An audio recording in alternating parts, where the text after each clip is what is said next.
الحمد لله نحمده ونستعينه ونستغفره ونعوذ بالله من شرور أنفسنا ومن سيئات أعمالنا من يهد الله فلا مضل له ومن يضلل فلا هادي له اللهم صل وسلم وبارك على محمد وعلى آله وأصحابه ومن تبعهم بإحسان إلى يوم الدين. Jamaah sekalian, jamaah Baitul Tajuddin yang dimuliakan oleh Allah, dan bersama kita telah ada ayahanda kita Bapak Tajuddin Nyaman. Semoga Allah selalu memberkahi kehidupan beliau, menambah amal soleh dan memberikan kesehatan yang baik. Semoga akan menjadi ahlul jannah, memperoleh kebahagiaan di dunia dan di akhirat. Amin ya rabbal alamin. Kita lanjutkan pengajian kita membahas kitab Mukhtasar Riyadhus Shalihin ini, dan pada malam ini masih tentang babul istiqamah, bab tentang istiqamah. Kita lanjutkan. Dalam kitab ini terdapat sebuah hadis Nabi, wa an Abi Hurairah radhiyallahu anhu qala, dari Abi Hurairah, semoga Allah meridhoinya, Abu Hurairah berkata, qala Rasulullah sallallahu alaihi wasallam, Rasulullah sallallahu alaihi wasallam bersabda, qaribu wa saddidu wa'lamu annahu lan yanhuwa ahadun minkum bi'amalihi. Qalu wala anta ya Rasulullah? Qala wala ana illa ayyataghammadani Allahu bi rahmatin minhu wa fadlin. Hadis ini diriwayatkan oleh Imam Muslim dan lainnya. Hamba Allah, dalam hadis ini Rasulullah sallallahu alaihi wasallam bersabda, qaribu wasaddidu,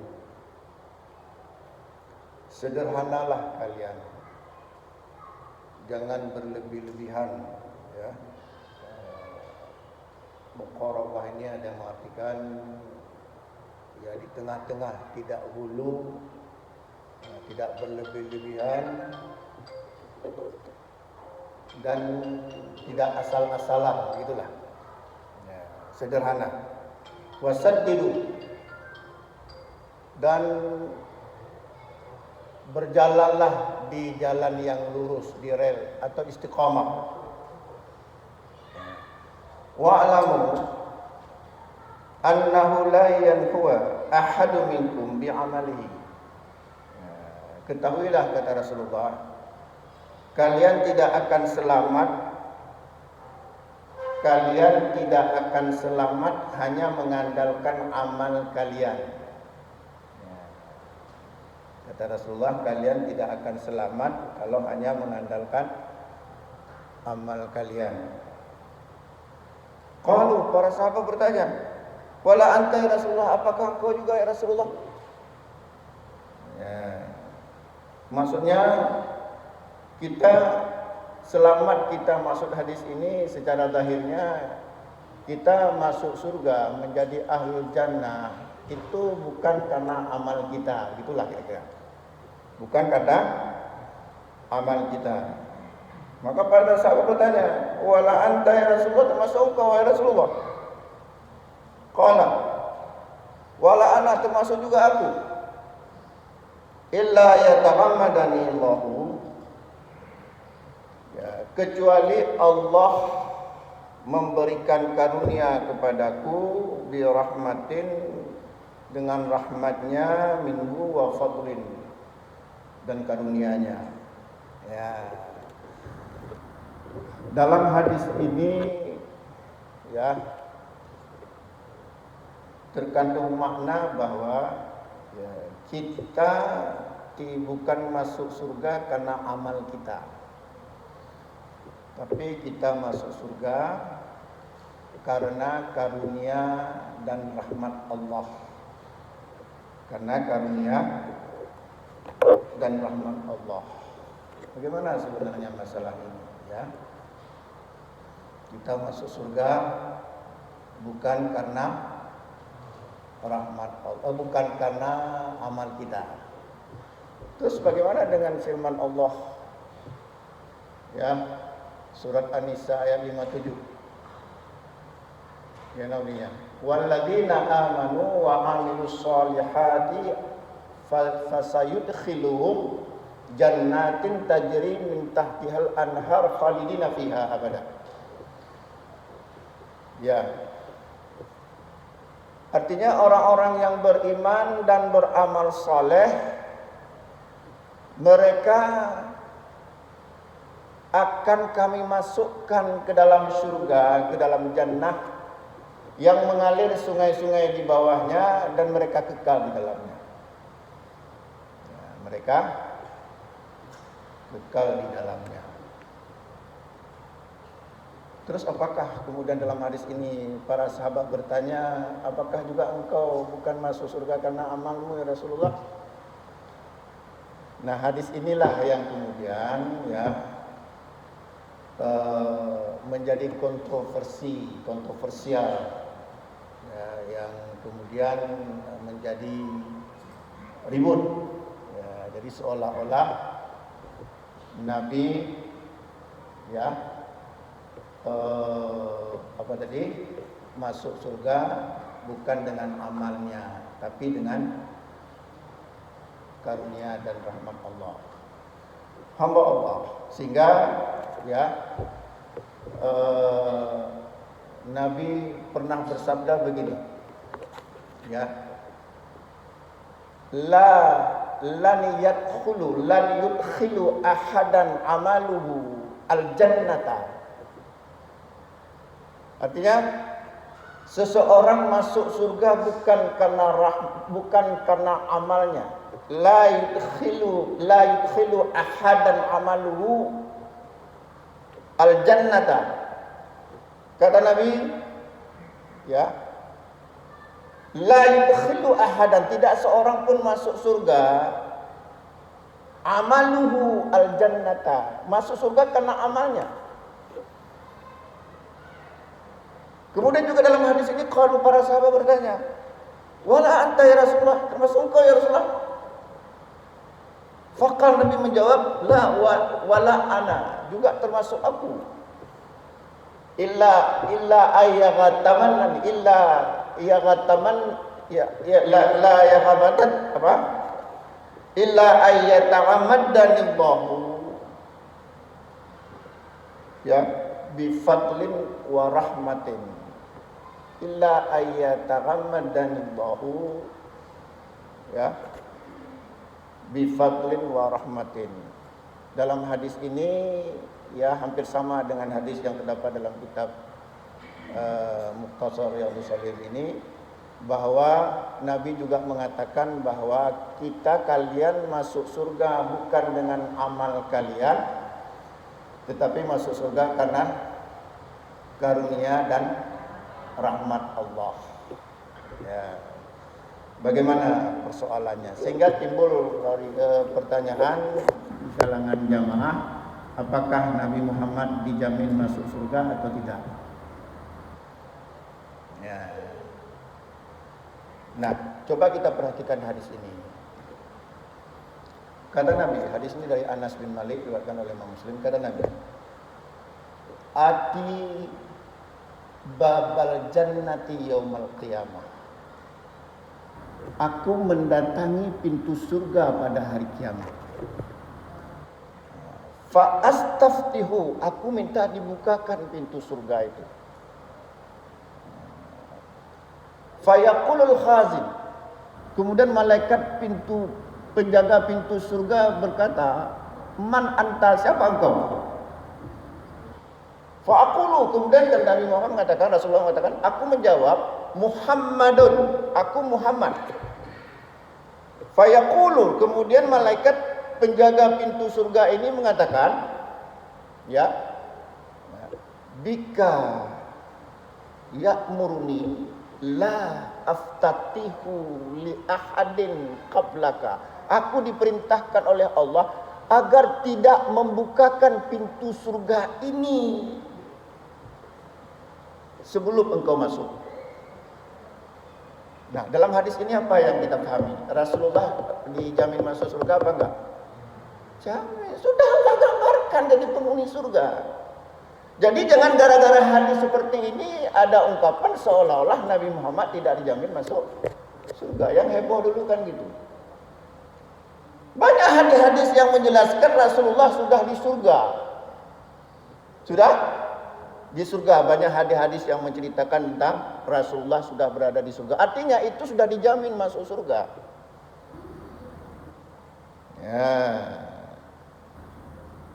Ya. Jadi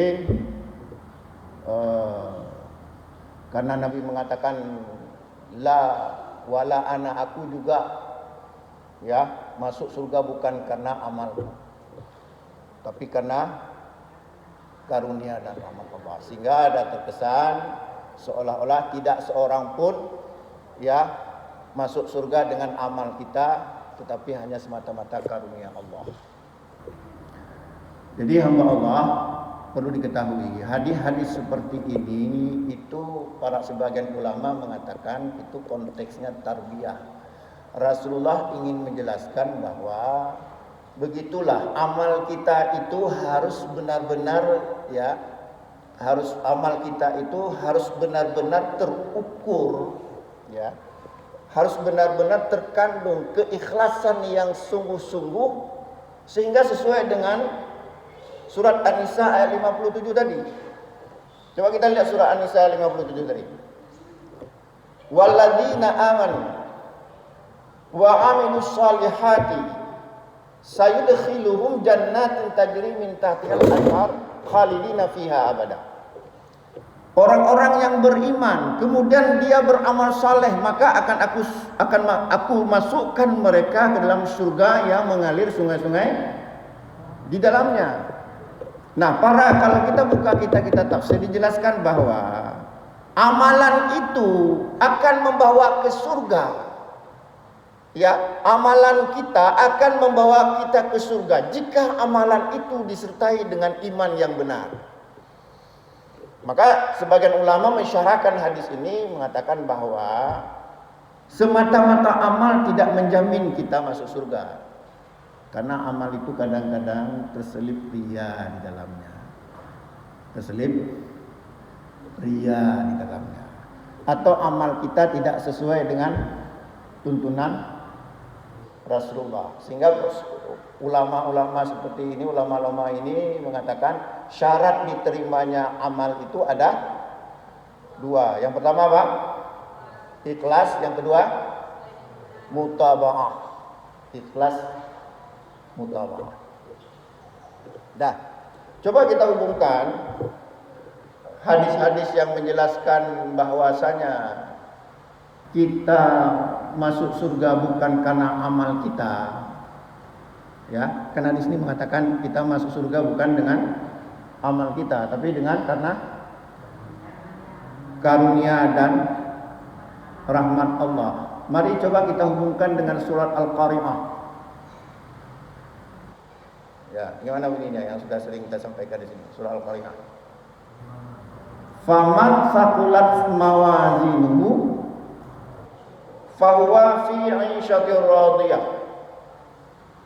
Wa amma man khaffat mawazinuhu fa ummuhu hawiyah. Apa artinya?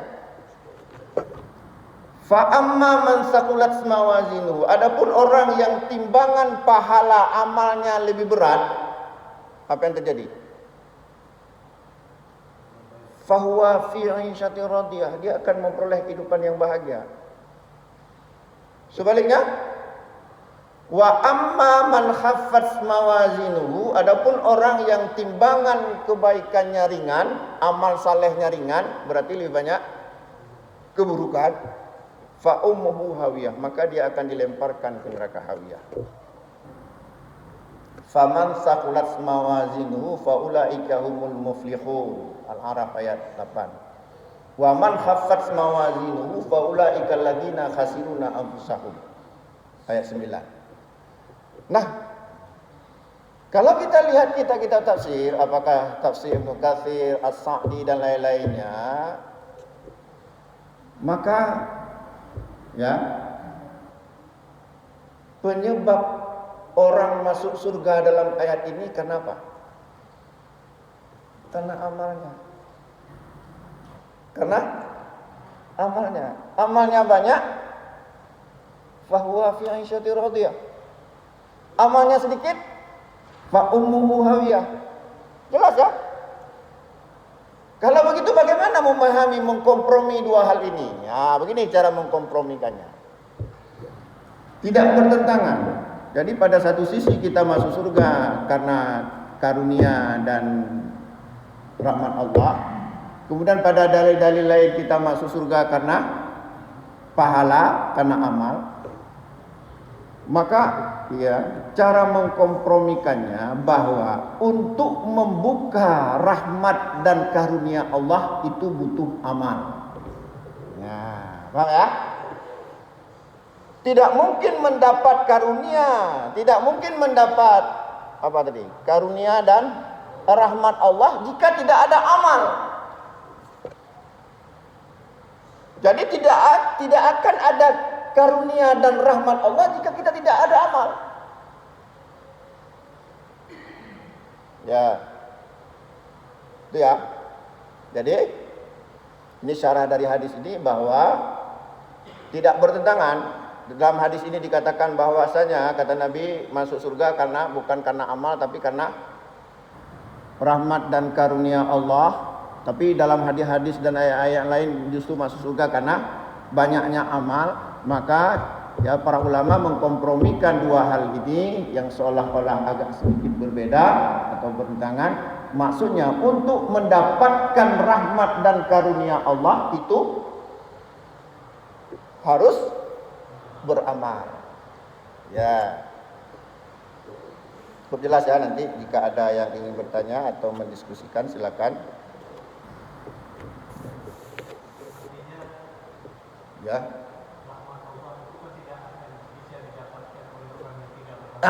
Gitu. Bagaimana Allah memberikan rahmat kepada orang enggak salat, enggak bersedekah?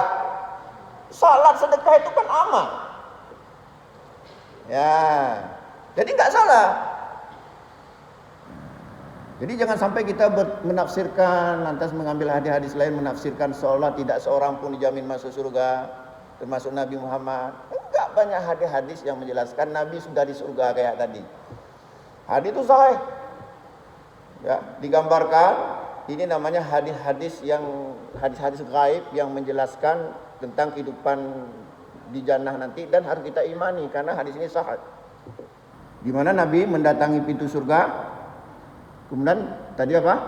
Nabi ingin membuka. Ati babal jannati yaumal qiyamah. Aku mendatangi pintu surga pada hari kiamat. Ya. Kemudian sa'aftatihu. Aku ingin membuka pintu surga itu. Ya, fayaqul khazinu. Kemudian malaikat penjaga pintu surga bertanya, "Man anta? Siapa Anda?" Fa'aqulu, kata Nabi, aku menjawab, Muhammadun. Nah, terkepak rupanya malaikat. Yaqul, bika ya, ya'muruni la aftatihu li ahadin qablaka. Aku diperintahkan agar tidak boleh kubukakan pintu surga ini sebelum kamu memasukinya.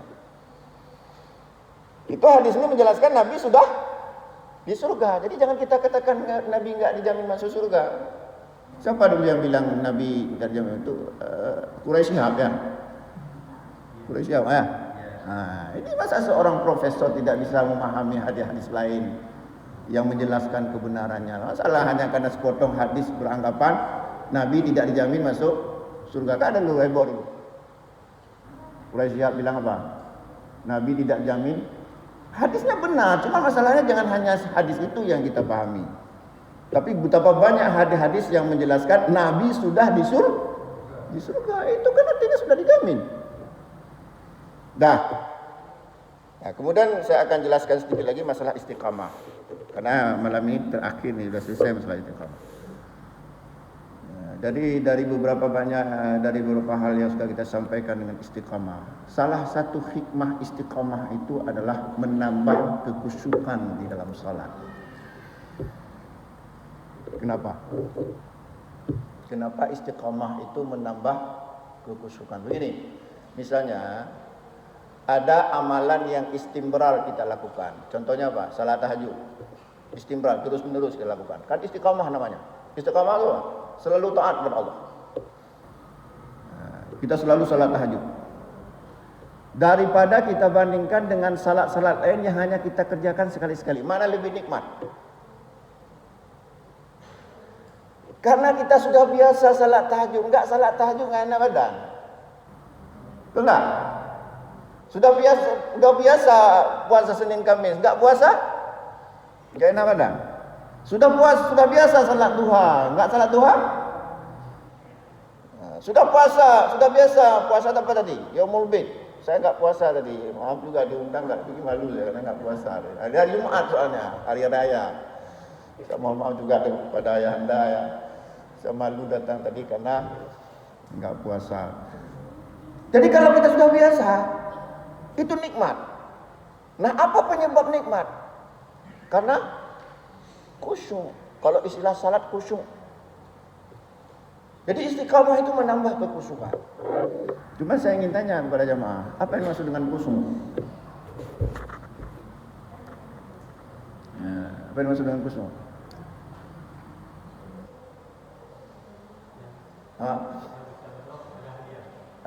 Yang bisa menjawab ada hadiah. Apa yang maksud dengan khusyuk? Di dalam satu pengajian ya, ada yang menjawab. Saya takut jawabannya bias ya. Artinya jawaban Anda benar, jawaban saya berbeda, benar juga. Ya, konsentrasi, bagus, konsentrasi. Coba perhatikan hadis ini. Tadi konsentrasi ya. Kata Nabi, hadis ini dari Abu Hurairah, diriwayatkan oleh Imam Abu Dawud dan lainnya. Kata Nabi, uqtulu al-aswadaini fis shalah. Bunuhlah dua binatang hitam dalam salat. Ketika salat itu, al-hayata wal maqrabat wal al-hayata wal aqrabat. Apa itu artinya? Bunuhlah dua binatang hitam dalam salat. Kita sedang salat, enggak perlu merubah salat, boleh kita bunuh. Yang pertama al-hayata, ular, wal aqraba, kalajengking. Atau adiknya, siapa nama adiknya? Lipan. Kalau nendongnya. Nah, kalau konsentrasi mana bisa kita bunuh? Nampak pun enggak ada, udah dicocok kita. Gimana? Kalau konsentrasi kita pahami khusyuk itu konsentrasi, enggak sempat kita lihat, enggak akan terlihat itu namanya kalajengking. Berarti bukan konsentrasi. Nah, sekarang Nabi membunuh. Bagaimana membunuh kalajengking? Ya. Tadi Nabi suruh membunuh. Kalau ada jalan di sajadah kita ada kalajengking, suruh bunuh. Bagaimana membunuhnya? Kita injak. Pakai apa injaknya? Pakai kaki, kemahnya. Pakai kufain. Pakai sepatu. Di masa Nabi biasa salat pakai kufain, asalkan kita pakai sepatu ketika kita suci. Nah, pakai sepatu. Tapi jangan sekarang. Kenapa? Lantainya Masjid Nabawi, Masjid Nabi itu tanah keras.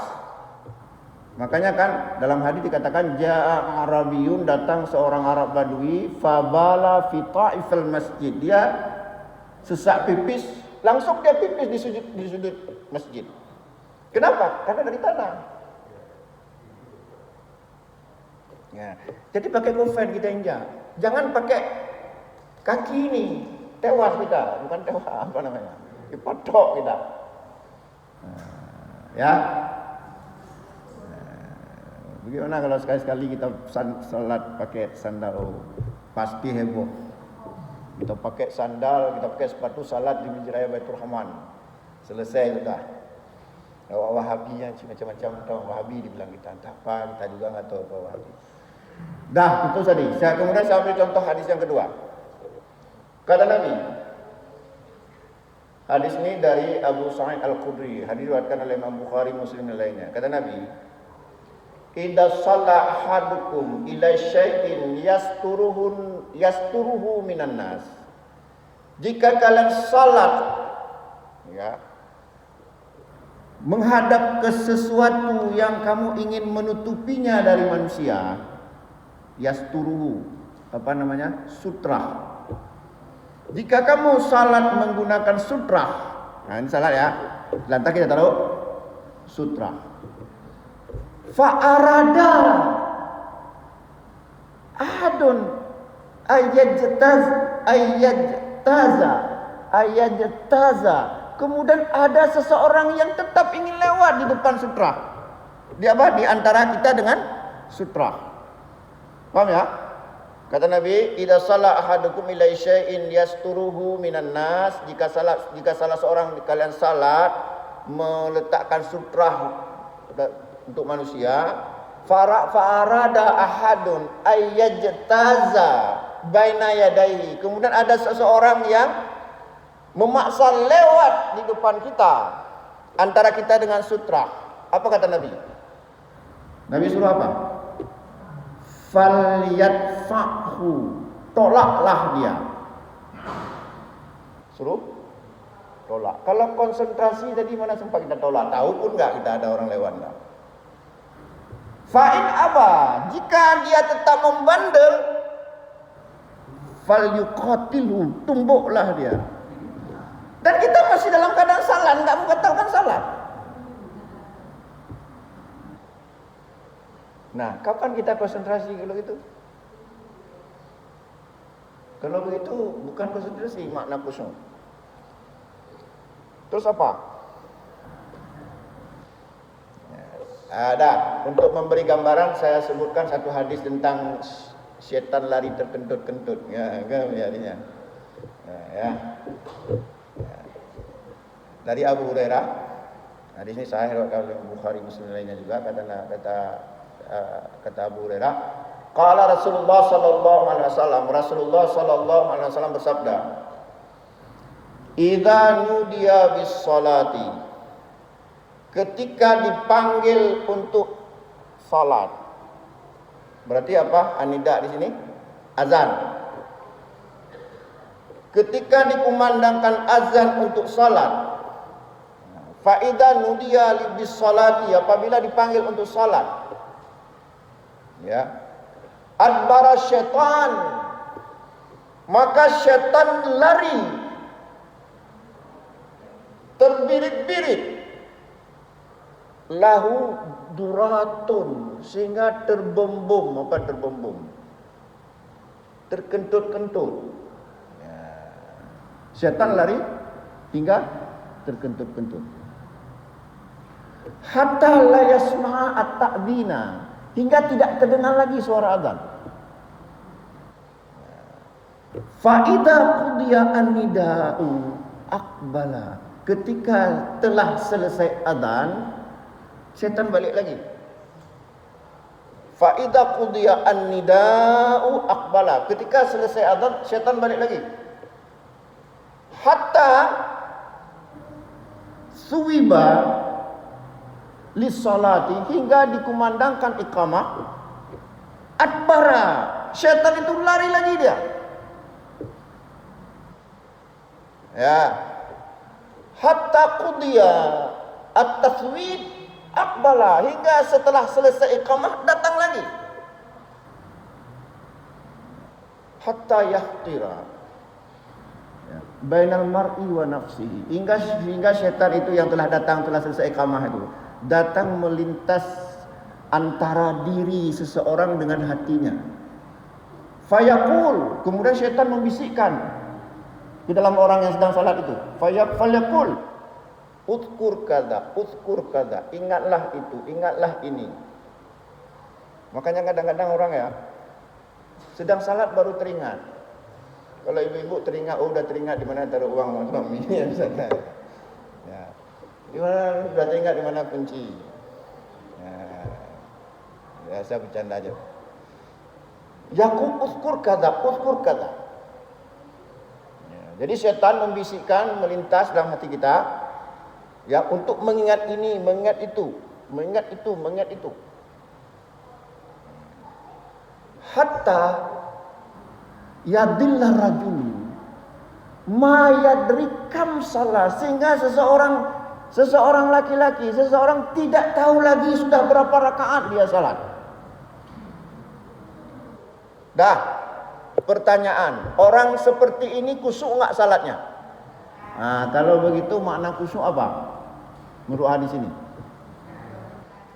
Nah, artinya kita tidak bisa digoda oleh setan, sempurna salat kita. Tapi kalau kita salat, sebagus apapun salat, tapi tiba-tiba kok sudah rukuk ya?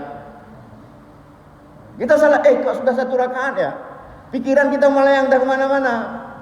Saya pernah mengalami itu, saya nggak bilang orang, saya pernah mengalami, tiba-tiba kok sudah rukuk ya?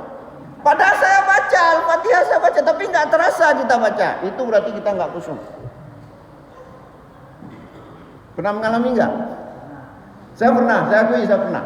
Nah, itu nggak khusyuk.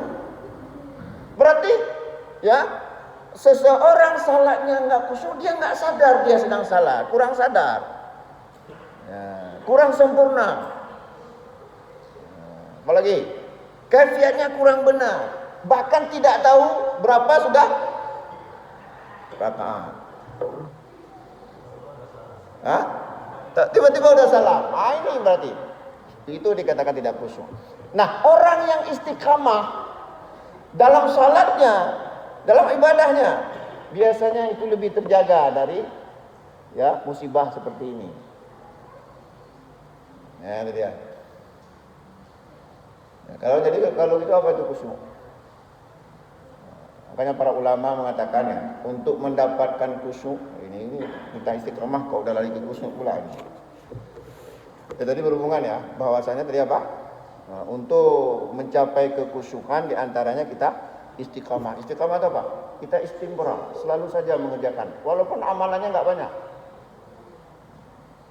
Ya, kayak kita udah biasa melakukan sesuatu itu biasa nggak lupa. Udah biasa minum obat, nggak lupa minum obat. Udah biasa olahraga, nggak lupa olahraga. Udah biasa salat tertentu, nggak lupa. Itu membantu kekhusyukan. Ada yang mau bertanya? Silakan. Wan.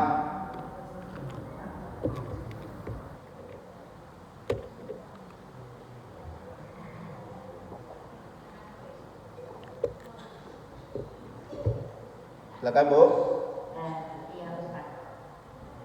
Ketika kita sholat itu, kalau saya terus terang saja, kalau dikatakan khusyuk dari rakaat pertama, katakanlah Indonesia sampai rakaat keempat, itu tidak terus terang.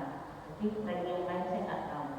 Tapi kalau rakaat pertama itu bisa konsen, di rakaat kedua ya kita berusaha lagi mengembalikan atau khusyukan itu di rakaat ketiga. Tapi gangguan itu selalu ada.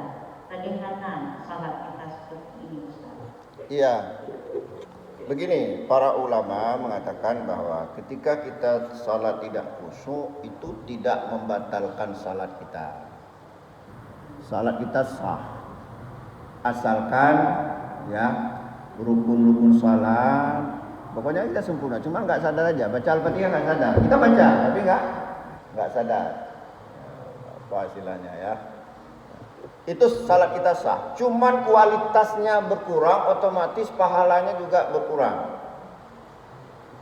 Tidak ada seorang pun ya yang bisa menstabilkan kekhusyukan salat. Saya nggak yakin.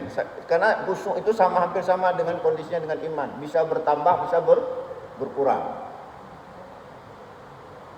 Nah, makanya turun ayat alladzi waswisu fi sudurin nas minal jinnati wan nas. Bukan hanya bangsa jin yang mengganggu kita, yang lari terkentut-kentut, itu eksternal. Ada juga yang dalam diri kita internal, apa namanya? Korin. Manusia kadang-kadang teman kita salah juga kadang-kadang membuat kita enggak khusyuk. Cokehnya kita lah. Ya. Apalagi ya kalau kita masbuk. Ya. Kita masbuk. Coba bapak-bapak masbuk, ibu-ibu masbuk. Salat di masjid-masjid di mana-mana kampung. Khusyuk enggak? Kenapa? Nah, ribut. Apanya yang ribut? Zikirnya ribut.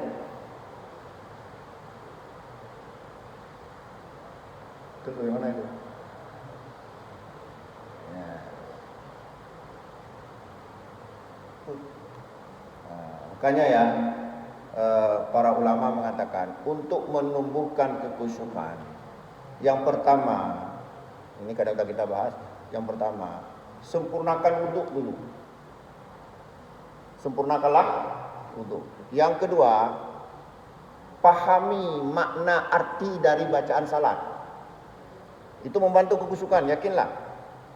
Nah sekarang saya tanya, di antara kita ini, tahu nggak arti sejak Allahu Akbar, doa iftitah sampai ya salam, bisa diterjemahkan nggak semuanya? Nah, kalau masih belum, coba kita terjemahkan, kita pahami, itu membantu kekhusyukan. Kadang-kadang salah satu yang membuat kita nggak khusyuk, kita nggak paham apa pesan Allah dalam bacaan salat itu.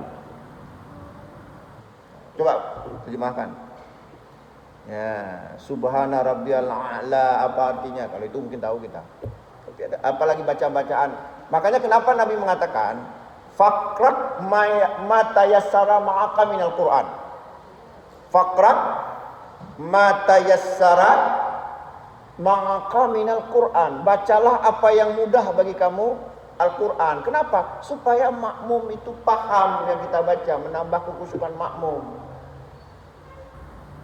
Ya kan? Ini kadang-kadang maaf kita bilang imam membaca ayat yang sama sekali makmum nggak pernah dengar, boleh, memang boleh. Tapi kalau makmum memahaminya dan dia juga hafal, itu membantu kekhusyukan. Jadi yang kedua tadi apa? Jadi yang pertama tadi apa? Berwudu. Yang kedua, ya, memahami makna, arti bacaan salat semuanya. Yang ketiga, takutlah kepada Allah. Supaya sungguh-sungguh. Fattaqullaha wa'lamu annallaha syadidul 'iqab. Bertakwalah kepada Allah atau takutlah kepada Allah dan ketahuilah Allah amat pedih, amat berat siksanya. Perlu takut kita kepada Allah. Supaya serius. Cuma sebagaimana sering saya jelaskan, takut kita kepada Allah membuat kita makin tenang. Ya, makin dekat. Kenapa? Ada yang keempat, cintailah Allah. Hadirkan mahabbah ketika kita salat. Sehingga apa? Kita nikmati salat itu. Jadi bayangkan ketika kita salat adalah kita bertemu dengan yang sangat kita cintai. Nah sekarang coba ya. Ketika kita mencintai istri kita misalnya. Istri kita suruh macam-macam dengan rela hati. Abang akan apapun yang adik suruh akan abang lakukan. Kenapa? Karena kita cinta. Tapi itu kalau kita benci sama istri kita. Bang, tolong angkat jemuran, kakak gerol lah, masih buang. Ya. Demikian juga kalau kita cinta kepada Allah, maka salat itu jadi ingat. Ingat enggak firman Allah? Surah berapa itu? Wasta'inu bisabri wassalah fa innaha lakabiratun illa 'alal khashi'in. Surah Al-Baqarah 45. Minta tolonglah kepada Allah dengan sabar dan salat. Sesungguhnya salat itu berat kecuali orang yang khusyuk. Orang khusyuk itu dia mencintai Allah. Udah azan ya? Belum. Ini lagi hampir habis nih. Jadi hadirkan rasa cinta. Insya Allah. Yang keempat, hadirkan raja, mengharapkan pahala. Karena di akhirat ada mizan. Yang kelima, salatlah sebagaimana tuntunan Rasulullah. InsyaAllah kalau itu kita lakukan akan menambah kekhusyukan. Ada yang mau bertanya lagi? Azan. Di kelanjutan ayat tadi kita alladzina yadhunnuna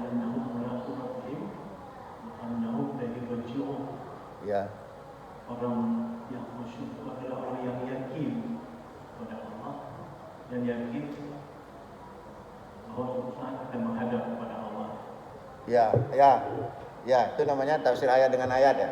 Nah, itu diantaranya. Nah, itu namanya tafsir ayat dengan ayat. Memang banyak hal-hal yang membuat kita khusyuk.